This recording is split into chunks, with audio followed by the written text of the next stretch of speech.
بسم اللہ الرحمن الرحیم۔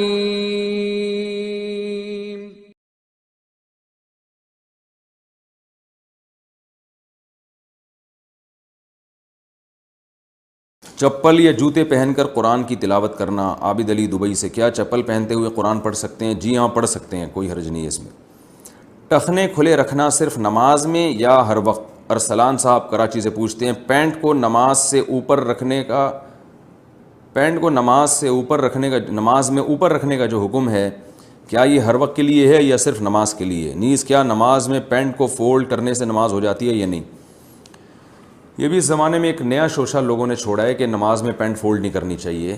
ایسا نہیں ہے، رسول اللہ صلی اللہ علیہ وسلم کی صحیح حدیث موجود ہے، ان اللہ لا يقبل صلاۃ رجل مسبل ازارہ، اللہ اس شخص کی نماز قبول نہیں کرتے جس کا ازار ٹخنوں سے نیچے ہو۔ ازار کہتے ہیں جو بھی آپ نے دو لباس ہوتے ہیں، ایک جو آپ اوپر پہنتے ہیں اور ایک جو آپ نیچے پہنتے ہیں۔ تو مرد جو بھی لباس نیچے پہنے گا، چاہے وہ پینٹ ہو، چاہے وہ شلوار ہو، چاہے وہ دھوتی ہو، کچھ بھی ہو، تو اس کو ازار یعنی ٹخنوں تک کھینچنا اس کا حرام ہے، ناجائز ہے۔ صحیح حدیث بہت کثرت سے ہیں اس بارے میں، اور آپ صلی اللہ علیہ وسلم نے ارشاد فرمایا کہ 3 لوگ ہیں جن کی طرف اللہ قیامت کے دن نظر رحمت سے نہیں دیکھے گا، نہ ان کے ساتھ کلام کرے گا۔ حضرت ابو ذر رضی اللہ تعالیٰ عنہ اس حدیث کے راوی ہیں۔ جب آپ صلی اللہ علیہ وسلم نے فرمایا 3 دفعہ یہ لفظ کو دہرایا، تو حضرت ابو ذر نے فرمایا خابوا وخسروا من هم یا رسول اللہ، یہ لوگ تو بالکل ہی برباد ہو گئے، یہ کون لوگ ہیں؟ تو آپ نے فرمایا کہ المنان، ایک وہ جو احسان کر کے جتلاتا ہو، اور دوسرا فرمایا والمنفق سلعتہ بالحلف الکاذب، جھوٹی قسم کے ذریعے اپنا مال بیچتا ہو، اور تیسرا آپ نے فرمایا جو اپنے ازار کو ٹخنوں سے نیچے کھینچتا ہو۔ تو یہ بڑا گناہ ہے۔ بعض لوگ یہ کہتے ہیں کہ تکبر اگر ہوگا تو اس کو نیچے لٹکانا گناہ ہے، تکبر نہیں ہے تو گناہ نہیں ہے، اور دلیل میں حضرت ابو بکر رضی اللہ تعالیٰ عنہ کی حدیث پیش کی جاتی ہے کہ حضرت ابو بکر رضی اللہ تعالیٰ عنہ نے یہ حدیث سن کے فرمایا رسول اللہ صلی اللہ علیہ وسلم سے کہ میرا ازار تو نیچے چلا جاتا ہے، تو آپ نے فرمایا انک لست ممن جرہ خیلا، تم ان لوگوں میں سے نہیں ہو جو تکبر کی وجہ سے لٹکاتے ہیں۔ تو بعض حضرات کہتے ہیں دیکھو اگر تکبر کی وجہ سے لٹکایا جائے تو حرام ہے، بغیر تکبر کے حرام نہیں ہے۔ تو حالانکہ یہی حدیث بتا رہی ہے کہ تکبر کے بغیر لٹکانا بھی حرام ہے، اس لیے کہ حضرت ابو بکر نے یہ نہیں کہا تھا میں جان کر ازار نیچے کرتا ہوں، بلکہ غفلت میں بعض دفعہ میرا ازار نیچے چلا جاتا ہے ٹخنوں سے، تو آپ نے فرمایا کہ تم تکبر کی وجہ سے ایسا نہیں کرتے۔ کیا مطلب کہ تم سے جو یہ ہو رہا ہے واقعی غفلت میں ہو رہا ہے، جان کر تم تکبر کی وجہ سے ایسا نہیں کر رہے۔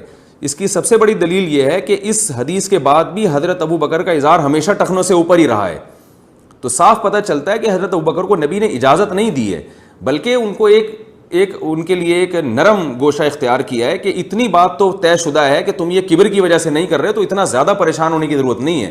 باقی حکم یہی ہے جو دوسرے صحابہ کا حکم ہے کہ وہ آپ بھی اوپر رکھیں جیسے میں اوپر رکھتا ہوں، کیونکہ سب سے زیادہ تواضع تو ہمارے نبی میں تھی، اور صحیح حدیث سے پتہ چلتا ہے کہ نبی صلی اللہ علیہ وسلم کا ازار کبھی بھی ٹخنوں سے نیچے نہیں ہوا۔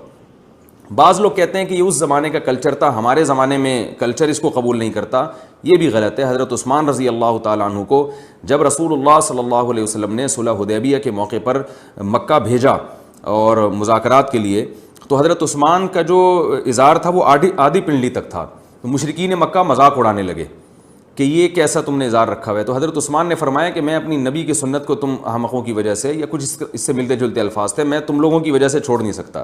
تو اس سے پتہ چلتا ہے کہ عرب لوگ اس کو پسند نہیں کرتے تھے کہ ازار ٹخنوں سے اوپر ہو، اس کے باوجود نبی صلی اللہ علیہ وسلم نے ازار کو ٹخنوں سے اوپر رکھنے کا حکم دیا ہے۔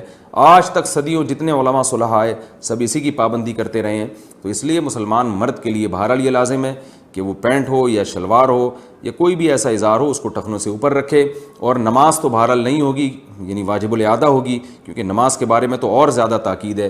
البتہ مسقط میں نے دیکھا کہ وہاں کوئی امام ایسا نہیں نظر آتا جس کا ازار ٹخنوں سے نیچے ہو یا اس کی داڑھی چھوٹی ہو، اور اس کی وجہ یہ ہے کہ وہ عباضی فرقے کے ہیں، اور عباضی فرقے کا یہ ہمیشہ سے نظریہ رہا ہے کہ جو شخص گناہ کبیرہ کا ارتکاب کرتا ہے وہ ہمیشہ جہنم میں جائے گا۔ تو اس کا یہ عقیدہ تو صحیح نہیں ہے، لیکن اس عقیدے کا ایک فائدہ بہرحال عملی لحاظ سے یہ ہوا کہ وہ کبیرہ گناہوں سے بچنے کا بہت اہتمام کرتے ہیں، تو اس لیے وہاں نہ کوئی امام داڑھی کاٹتا ہے اور نہ کسی کا ازار مجھے اس کا جبہ یا ازار ٹخنوں سے نیچے نظر آیا۔ تو بہرحال یہ دونوں کبیرہ گناہ ہیں، اس کا جو ہے نا نبی صلی اللہ علیہ وسلم کے حکم پر عمل کرنا چاہیے، اور اس میں شرم و حیا نہیں کرنی چاہیے۔ مشہور صحابی جب فارس کے دربار میں گئے، وہاں ان کے ہاتھ سے نوالا گر گیا کھانا کھاتے ہوئے، تو وہ نوالا اٹھا کے صاف کر کے کھانے لگے. تو کسی نے کہا یہ بادشاہ ہے, بڑا آدمی ہے اور بڑے لوگ ہیں, یہ ان کے ہاں یہ حرکت جو ہے یہ اچھی نہیں سمجھی جاتی. تو ان صحابی نے فرمایا کہ ان احمقوں اور بے وقوفوں کی وجہ سے ہم اپنے نبی کی سنت نہیں چھوڑ سکتے, تو یعنی ہمیں کلچر سکھائیں گے. تو آپ کے پاس رسول اللہ صلی اللہ علیہ وسلم کی سیرت ہے, نبی صلی اللہ علیہ وسلم کی سنت ہے, سید الانبیاء کی, اور ایک پورا نظام آپ صلی اللہ علیہ وسلم نے پیش کیا. تو ہم نبی کے ہوتے ہوئے ہم کیوں بے وقوف لوگوں سے متاثر ہوں جو ہمارا مذاق اڑائیں. مجھے یاد ہے ایک دفعہ میں ٹرین میں جا رہا تھا, تو فجر کا وقت تھا, تو علماء سے ہم نے یہی سنا ہے کہ اگر ٹرین کہیں جنگل میں ہو اور کہیں دور سے اذان کی آواز بھی نہ آ رہی ہو تو پھر چاہے اکیلے بھی نماز پڑھنی ہو تو اذان کہہ کے نماز پڑھیں. تو کافی پرانا واقعہ, مجھے بڑی شرم آ رہی تھی اذان دیتے ہوئے, جیسے کہ آتی ہے لوگوں کو, لوگ بولیں گے تو بالکل ہی پروفیشنل ملا نہیں لگ رہا ہے یہ. تو اب سب ٹرین میں پڑے ہوئے سو رہے ہیں, میں اذان دوں, تو تھوڑی دیر تو مجھے شرم سی آئی. پھر میں نے سوچا کہ ان کو شرم نہیں آ رہی پڑے ہوئے, اللہ نے حکم دیا, یہ کلمہ بھی پڑھتے ہیں, اور اللہ نے حکم دیا کہ سفر و حضر ہر صورت اسلام کا سب سے اہم ترین حکم ہی نماز ہے. تو ان کو جب سوتے ہوئے شرم نہیں آ رہی تو ہمیں ان کو اٹھاتے ہوئے شرم کیوں آئے؟ تو شرم جس کو آنی چاہیے اس کو آ نہیں رہی, اور جس کو نہیں آ رہی چاہ رہی اس کو شرم آ رہی ہے. تو یہ الٹی کہانی چل رہی ہے. تو اس لیے مردوں کو چاہیے اپنا اظہار ٹخنوں سے اوپر رکھا کریں اور اس میں شرمایا نہ کریں. شرم ان کو آنی چاہیے جو نبی صلی اللہ علیہ وسلم کی اس حدیث کا انکار کر رہے ہیں اور اس لباس کو فالو نہیں کر رہے جس کا رسول اللہ صلی اللہ علیہ وسلم نے حکم دیا ہے.